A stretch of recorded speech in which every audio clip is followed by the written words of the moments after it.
بسم الله الرحمن الرحیم. درس امروز ما در پروگرام وورد مینوی رفرنسز. میایم در قسمت مینوی رفرنس تیبل آف کانتنتس. یکی از موضوعات تیبل آف کانتنتس است که میتواند مثلا در مجموع عنوانایی که ما داریم در صفحه اول یک فهرستش بر ما قرار بدیم. مثلا ما میایم در صفحه دوم فعلا یک منظور نوشته میکنیم درباره افغانستان. در صفحه بعدیش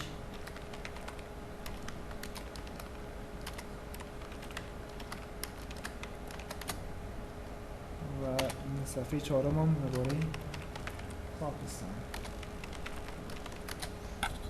بعدا میایم باید از عنوانا را از طریق هوم و بعد از این از استایل یک هیدینگ برشان میتونیم. میایم در این قسمت در قسمت استایل و بعد از این برش میتونیم بگیم هیدینگ و هم از این طریق و از خود رفرنس میتونیم از قسمت اد تکست کلیک کنیم. اینجا داریم لیبل بالای منتها عنوان سلکت میکنیم، بالای لیبل کلیک کنیم، خودش چی قرار داد شکل همون استایل از این میتونیم استفاده کنیم. هیدینگ قرار دادیش و بعد از این ایران سلکت میکنیم.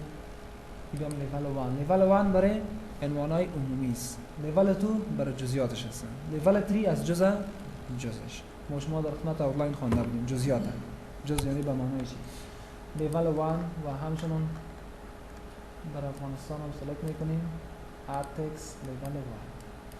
بعد از این میایم در صفحه اول کرسر رو میگذاریم، میخوایم که فهرست در اینجا قرار بگیرن. باز ما شما در تیبل آف کانتنتس میایم و بعد از این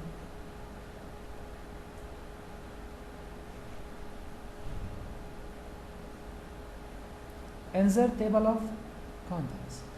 جز که ما میگیم این جز است، یعنی هیدینگ 1 در عنوان اولی. اگر مثلا کابل جز افغانستان است، کابل باز از هیدینگ 2 استفاده میکنین و در اوجا از ذات تکست لیول 2 رو میتونین انتخاب کنین. یا مثلا شهر نو جز کابل است، باز برای شهر نو لیول 3 انتخاب میکنین و از طریق استایل هیدینگ 3. اما از اینجا میتونین عمل تطبیق کنین و حالا ما میخوایم در insert table of contents آمدن و بعد از این برش میگم اوکی. زمان کوکی کنم افغانستان در صفحه دوم، ایران در صفحه سوم، پاکستان در صفحه چهارم. اگر ما بخوایم مثلا جزئیات از این ارائه کنیم، مثلا میایم افغانستان است، بعد از افغانستان طور مثال ولایت‌های شما میخوایم جزئیاتش از قرار بدیم. باز صورتی که این جزء است، جزء سلکت کرده از قسمت اد تکست برش میگم لیول 2 و از طریق استایل میتونیم اینجا برش هیدینگ 2 را قرار بدیم. و بعدا میایم در قسمت رفرنس، پس اینجا برش میگم لیول 2 و میایم در فعلا همین رقم هر چیز جزئیات داره جزئیاتش را ست میکنیم. اگر ما بیایم در اینجا بعد از اون تیبل آف کانتنتس چی از انتخاب کنیم، چی موضوعات اساسی در داخل این تیبل آف کانتنتس و بعد اونش میگیم اوکی. سعی کنید افغانستان آمد، باز کابل یعنی کم فاصله از افغانستان داره چرا که جزئیات هم مطرح کرد. این چیزایی که در ردیف افغانستان هستن میتونیم که مثلا این افغانستان صفحه دوم جزئیاتش هم در صفحه دوم مثلا جزئیات در یک لیول است، مطابقت عمومی عنوان عمومی در لیول دوم. در این شکل ما میتونیم استفاده قرار بدیم. اگر ما بریم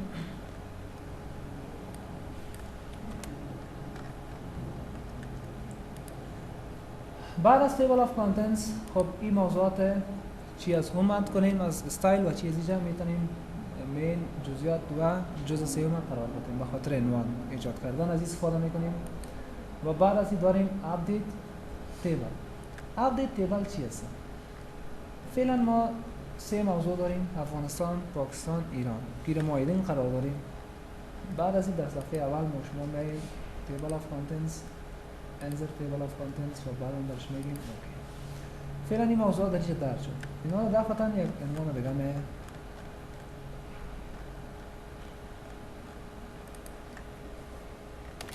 طور مثال به نام USA. بعدا USA را سلکت میکنیم، اینجا برش لیول 1 انتخاب میکنیم تا که استایل استفاده نکنین، هیدینگ نسازین، قرار نمیگیرین. و بعد از این آیا فعلا در ردیف فرستار UC است؟ باز در این صورت ما شما میایین در قسمت update table کلیک میکنین update entire table اوکی چی در ردیف قرار گرفت؟ یعنی اگر بعد از این عنوانای دیگه هم درج میشه در داکومنتتون میتونین در فهرست قرار بدین.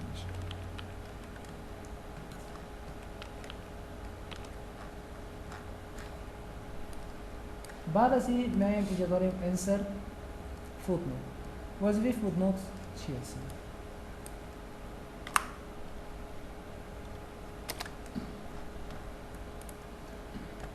ما یک متن درج میکنیم. بعد از این ما میخواهیم که رابطه با بخش داکومنت فوتنوت درج کنیم. فوتنوت موضوعاتش چی است که درباره یک لغت مثلا در یک داکومنت می باشه، درباره بعضی چیزا که ما بخوایم یک لکچر بتون، یک معلومات در ورسه بتون با سلکتش میکنیم که اون معلومات هم البته در اخیر پیج. در این صورت میتونیم از insert footnote استفاده کنیم. insert footnote چیزی که مثلا بالاش که میکلیک کنم چی درج میشه؟ فوتنوت. و اگر بخوایم که مثلا شارکتایش اینجا جای شارکتایش هستن، مثلا داریم insert endnote footnote اینجا امیج در داخل footnote and endnote است. بالاش کلیک میکنیم این لیست برامون ظاهر میشه. این شارکت footnote که در اینجا بود، endnote شارکتش در اینجا است. فعلا ما میخوایم که درباره insert مثال یک معلومات بتون. فکر کنیم یک لغت جدید است. میایم در این قسمت میگیم footnote. بعداً برش میگیم insert. زمان کلیک کنیم در قسمت پایان پیج و شماره یک به خود گرفت. میگم this is a new English word. طور مثال یک موضوعات بیشتر دیگه در حال وقتی که ما بیم مثلا کنیم insert بعد از ختمش یک شماره به خود گرفته شماره یک. این به این معنی است که یعنی درباره insert چیز نوشته شده باز ما باید از کجا راجع کنیم در اخیر پیج. اگر ما فعلا در داکومنت پوینتر بالاش بیاریم نشون میشه this is a new English word. اگر دیتا چاپ کنیم بطور یک علامه که در ختم هر ورد میبینین اون شماره یک. باز در اخیر مراجعه کنین در اخیر پیجتان این شماره یک ایجا مثلا یعنی نمی تکست رد به اون بخشی که ما شما مثلا داریم insert یا موضوعات بیشتر از لغات است. بعد از این میایم در قسمت فوتنوت. وظیفه نمبر فرمت چی است؟ بیشتر به اساس اعداد نشان داد، حالا میخوایم به اساس الفبا نشان بدیم. میگم ABC باشه. مجرد که انزرت کنم ایجاله به اصطلاح از الفبای A اینجا برای ما ظاهر شد. اینجا در انزرت A ظاهر شد. و اگر ما بریم کاستم مارک میگیم یک سمبل مثلا درج کن.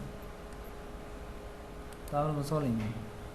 حالا ما میخوایم یکی از سمبولا را مثل که در بعضی کتابا امو به اصطلاح فوتنوتش به شکل یک ستاره هستن. هرگاه ستاره در یک کتاب که میباشد در پالی یک لغت به این معنی است که درباره از در اخیر پیش معلومات هستن. باز این صورت ما میتونیم که از اینجا یکی از سمبولا را انتخاب کنیم. مثلا این سمبولا میگیم اوکی سمبول کاستم مارک ظاهر شد. بعدا برش میگیم انزر. مجرد که انزر بگوییم حالا به اساس سمبول ایجاد هم در اینجا و در ختم اما قسمتی که ما سلکت کرده بودیم قسمت از آورده. یعنی نمایندگی میکنه که این اشاره میکنه که دربارهش متن یا تکست درج است معلومات در اخیر پیج. بعد از این میایم در قسمت کاستم مارک. بعض از مارک‌ها از کیبورد هم میتونین استفاده کنین. مثلا باشه یک سلش یا W باشه.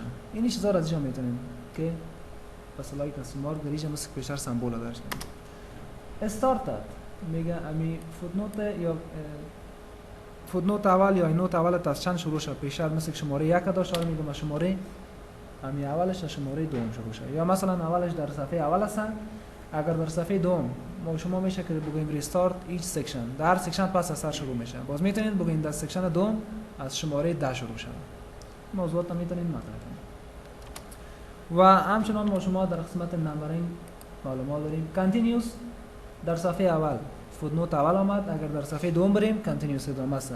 به ادامه فوتنوت دوم درج میشه. در صفحه صدام میشه که اگر فوتنوت باز درج کنین از ادامه اول میره خند درج میشه. هر چی که در قبلا استفاده شده.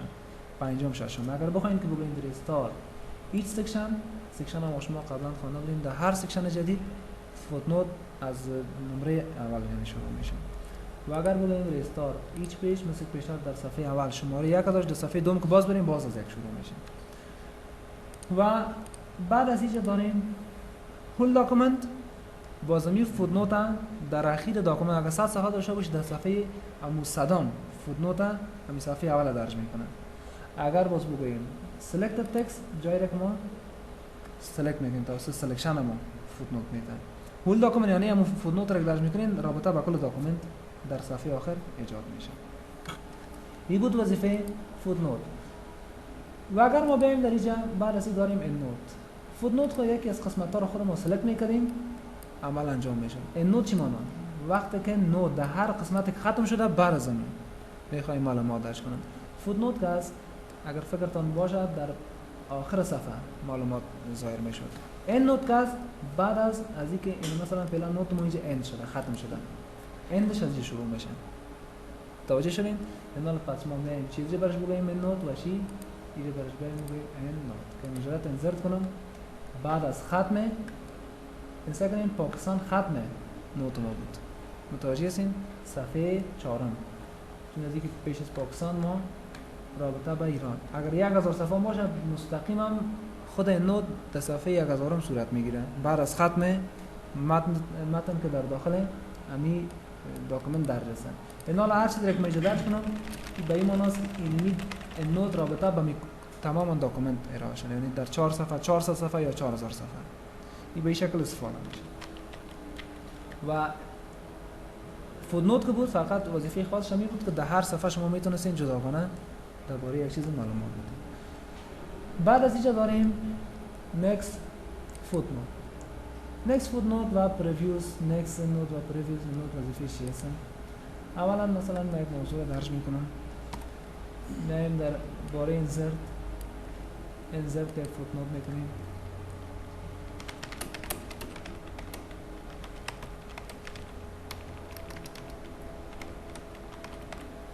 بعد از اون میایم باز در اینجا یک متن سلکت میکنم مثلا داکومنت است. طور مثال سلکتش میکنیم ایران میگم انسرت فوتنوت دوم آمد. در اینجا میتونید یک معلومات بدید. اینا وقتی که در قسمت رفرنس و بعد از اون next footnote اگر بگوییم next footnote فعلا next دومش است. اگر ما بیایم در اینجا بگوییم previous footnote فعلا در قبلا در دوم بود previous کنیم در کجا آمد کرسر؟ در اول آمد. اگر فعلا در اول کرسر گذاشتگیز بگویمش next در فوتنوت بعدی میاد بعد next previews. اگر ما از نوت استفاده کنیم next نوت و previews and چندین نوت اگر باشه و بعد از اینجا داریم show notes پس موضوعات اون نوتش براتون نشون میده. بالاش کلیک کنیم یعنی درباره اون چیزی که مطرح شده کرسر مستقیما در کجا آمد؟ در داخل اون داکومنت.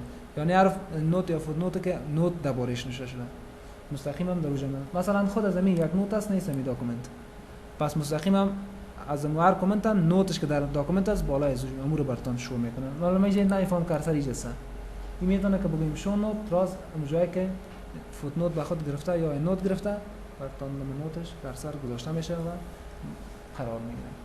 بعد از اونجا داریم insert citation. اولا داریم add new source.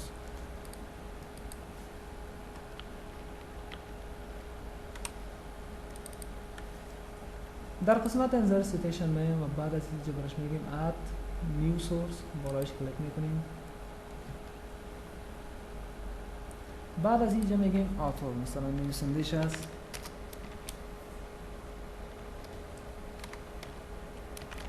احمد.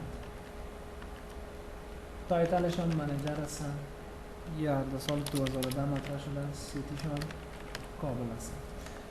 ما میخوایم این موضوعات همیشه در متن به ضرور نیست معرفی را نوشته کنم. اینجا یک دفعه ستش کردم هرگاه بالای از کلیک کنین در قسمت سیتیشن قرار گرفته که می کلیک کنین همین موضوع در این نوتتان یا در اخیر نوت یا در بالای نوتتان درج میشه. نویسنده از این متن کی است؟ این موضوعات مطرح مثل که ما در اخیر در هر متن به قلم مثلا نوشتیم با احترام احمد احمدی منیجر اینجا این موضوعات ما آدمی جسد میکنیم هرگاه یعنی ضرورت به نوشته کردنش نیست. مجرد که اوکی کنم چون از قبلا کرسر اینجا گذاشتگی بود اینجا چی شد؟ درج شد. بعد از ادامه نوتتون میتونین نوشته کنین. اگر ما مثلا بریم در انزر سیتیشن و بعد از این انسه کنیم احمد منیجر، یعنی مطلب می خود مضامین یا می داکومنت که قرار گرفته در سال 2010 است.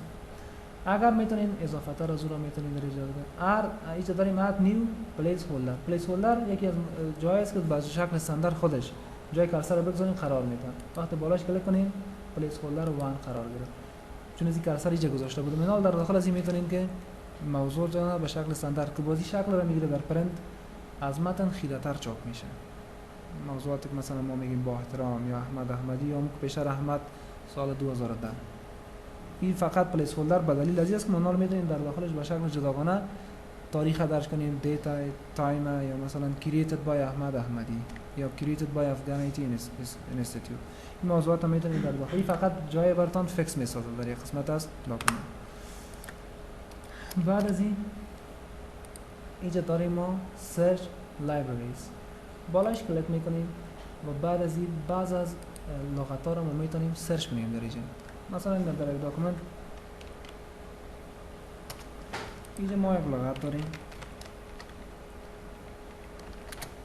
ما نمیفهمیم مثلا انزر چی هست. انزر تا بریم اینجا نوشته کنیم و بعد از اینجا برش میگیم start searching. کلیک کنیم و جوابش اینجا براتون میکشه. با انگلیسی البته. به این دلیل میتونید که لغت با معنای انگلیسی شده دریافت کنید. و بعدا manage source. در قسمت manage sources کلیک میکنید. اگر ما بخوایم که مثلا چیزایی که در داخل سیتیشن ایجاد شده چطور دلیتش کنیم، پس در این صورت میتونیم که از manage source اینجا منیجش کنیم. چیا باشه در همون لیست؟ مثلا 10 لیست داریم. چیزایی که میخوایم 10 لیست اد کنیم اینجا میتونیم که در اینجا کاپی شد در قسمت current list رو. current list خودش در کجا هست؟ یعنی اینجا به نام current list هست. از اینجا میتونین یک چیز را سلاکت کنین، یک چیز را میتونین اگر 10 آدرس باشه میتونین کل آدرس های جدید با تاریخ های جدیدش از اونجا ایجاد کنین. تا قبل از اونجا باید ثبت شود، باز بعد از اون منیج کنترل یا اداره یا به شکل منظم اونجا میتونن قرار بدیش. پس میایم بالای منیج سورس اون موضوعات ما میخوایم کلیئر شه، میتونین که کلش دلیت کنین. چیزایی که از طریق چی یاد کرده بودیم از طریق فعلا نجاسه اگر بازت کنین باز از طریق منیجانی یک نظم میتونین درش در لیست ایجاد کنین. و اینجا ما داریم استایل. مثلا که پیشتر ما اون رو درس کردیم نشان شد احمد 2010 او به استایل APA بود. این استایلای شیکاگو هست. مثلا هر جا مثل شما فرمت داریم در پروگرام اکسل شما مطرح میکنیم یک فرمت هستن. مثل که بریتیش یک فرمت دیت دارن، امریکن لانگ دیتش نام روز، نام ماه، تاریخ و سال هستن. لندن که هستن تنها تاریخ، نام ماه، نام روز نیستن و سال هستن. یا من یک فرمت هست. هر جای فرمت شیکاگو امکان داره نامشان به بیشتر جای منیجرش نامد وقتی فرمت APA بود. اگر شیکاگو رو من انتخاب کنیم امکان داره نام منیجرم بیای احمد هم سال 2010 یعنی کلش مطرح شه چیز در لیست شما درج کرده بودیم. این فقط فرمتایش هست. بعد از اون اینجا ما داریم بیوگرافی. میتونیم که بیوگرافی تونه درج کنیم. پیش از اینکه ما اینو درج کنیم باید از انزر اد نیو سورس اینجا ما باید یک چیز داشته باشیم و از طریق از این میوجه باز کامپلیت اد میشه. احمد دمی دفتر میگیم منیجر هستن. یک در تایتلش یک بیوگرافی شرط میکنیم چی کاری هستن. حالا من شرط نشته میکنم سال 2010 سیتی کابل. اینجا اکشن کلیک کنید اینجا اگزمپل هایش براتون میده. مثلا در سیتی باید تشریح مثل گفته شیکاگو، کابل، افغانستان هر جایی هستن. اوکی کنین. فعلا این درجه درج شد. اما تنان احمد امرا با سال. اگر ما در اینجا بیایم 1000 کلیک کنم، مجازاتی که کلیک کنیم چیزی که بیوگرافیش است احمد 2010 منیجر از کجا؟ اما موضوعات عمومی از اونجا در اینجا میشه. میتونین باز بیوگرافی را در هر داکومنتتان چی در اخیر پیج و چی در ابتدای صفحه اولش را قرار بدین.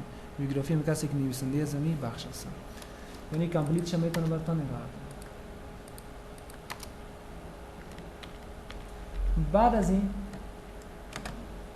ما میخوایم که مثل یونت، مثل چپتر، مثل این موضوعات به شکل استاندارد چطور ما میتونیم در فهرست بیاریم.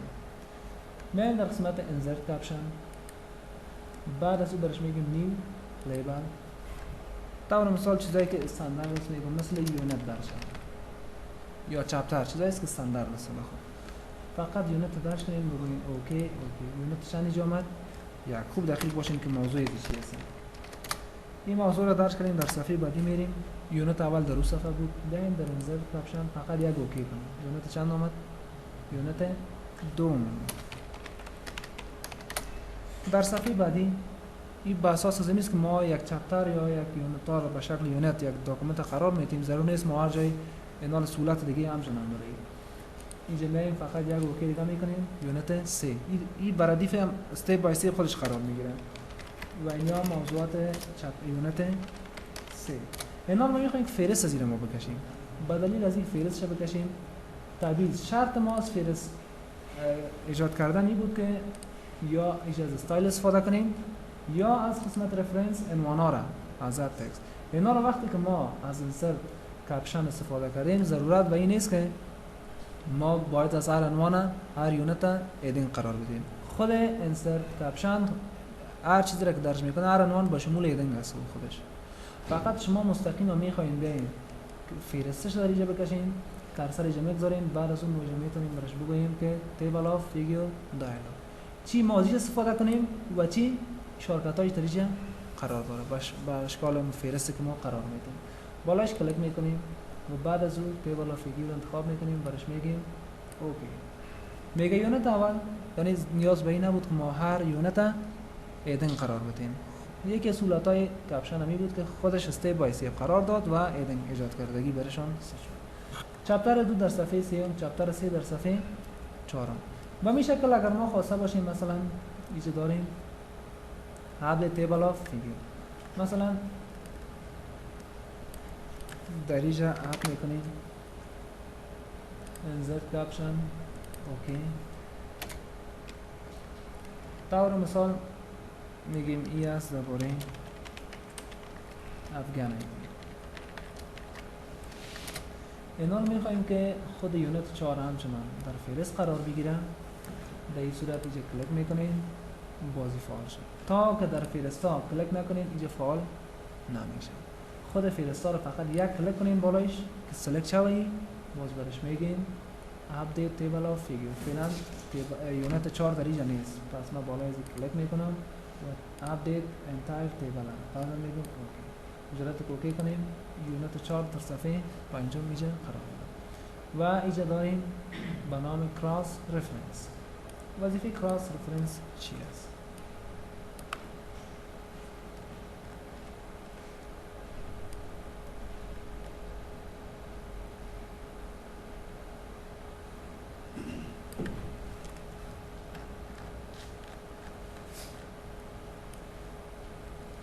بعض اوقات این رقم 2 صفحه هستن.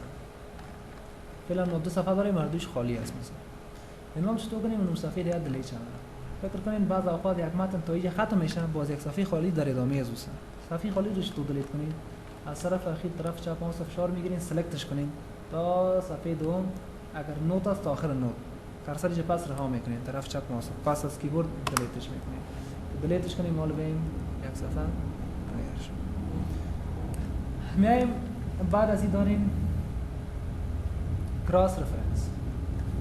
وظیفه کراس رفرنس این موضوعاتی که در قسمت اندنس تیبل آف اترایز و هم در اینجا بود، چیزایی که متفاوت تیبل آف کانتنتس اندکس، مثلا تیبل هی به خاطر همین فهرست ها به کار میره که میخوای فهرست ایجاد کنه. اصلا جای اساسیش در اینجا است. در لیست است اون شارکتایش است که در این قسمت ها قرار داره. مثلا پیشتر تیبل آف فیگور خواندیم. فعلا ما نداریم، اینجا داریم تیبل آف فیگور. پورا طریقی کپشن رو متونستیم درک کنیم. این معناست. یا مثلا تیبل آف اترایز در صورت چندین جزئیات باشه در اینجا تیبل آف اترایز یا اندکس. اینجا داریم اندکس. چندین عنوان از چندین فهرست قرار گرفته. این صورتایی است که ما میتونیم فعلا نداریم فهرست. از اون خاطر مثلا اینجا یک موضوع رو ما نشر میکنیم. وظیفه رفرنس چی است اینجا؟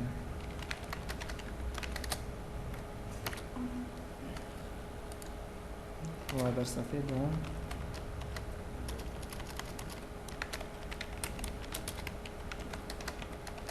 گمایتی. میخواهیم که فهرست‌های زیر سعی کنیم معاینه به چنین شکل میتونیم عمل انجام بدیم. بیشتر عمل که صورت گرفت از طریق انزرت کپشن. این چیزای استاندارد قرار میده، مثل یونت چپتر به یک لیول نیست شده بود.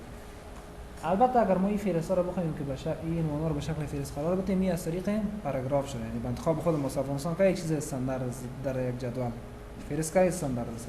یونت چپتر استاندارد بود یا فقط یک شمارهش فرق میکرد، یونت کلش یونت بود، یک شمارهش فرق میکرد.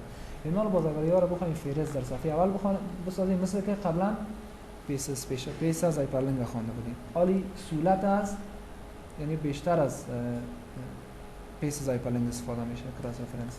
دیگه مو کار پیس از هایپرلینک انجام میدن. قبل از این ما رو باید سلکت کنیم از هوم استایل برازی ببینیم چقدر عنوان که داریم. این رو هم سلکت میکنیم، ایدن قرار میخوایم که ارتباط بین فهرست‌ها و محتویاتش باشه. در صفحه اول کرسر میگذاریم، بعد از این میایم در قسمت رفرنس و اینجا داریم کراس رفرنسز. اینجا رفرنس تایپ تابیس ما در ایدنگ های خود چی استفاده کردیم، در عنوان های خود از ایدنگ استفاده کردیم. ایدنگ انتخاب کنید، دو ایدنگ که بود اینجا ظاهر شد. بعد از اون درش میگیم انزرت کلوز، باز انتر میکنیم، میایم در قسمت کراس رفرنس، باز منتها اینجا ایدنگ باشه بخاطر که در محتویات ما ایدنگ هست. افغان ایترا انزرت نال وقتی بالای افغانستان بیاین به کنترل پلاس کلیک تو فالو لینک، کنترل افشار بگیرین که کلیک کنین مثل پیس هایپرلینک خوانده بده. یعنی ضرورت داره کپی و پیست هایپرلینک، یعنی چندین طریق است، با اساس سهولت‌ها میتونیم استفاده کنیم. بالای افغان ایتی یعنی این فهرست هستن، کنترل افشار میگیرین که کلیک کنیم مستقیما ما را با محتویات افغان ایتی راریسا. و یا بود ختم بخش از کراس رفرنس و مینوی رفرنسز. موضوعات بیشتر را با اساس یعنی چپترها و جزئیات زیاد میتونین که از تیبل اف کانتنتس استفاده بیشتر را در کتاب‌ها همچنان شما فعلا دیدین که در هر مقدمه کتاب مثلا فهرست ظاهر است با اساس جزئیاتش، یعنی که در کدام صفحه کدام متن نوشته شده. این زیادتر کاربرد دارن موضوعات تیبل اف کانتنتس، شارکتایی بود که ربط به بخش می موضوعات جزئیات و درس ما از قسمت مینوی رفرنسز با پایان رسید. درس ما میشه پس است.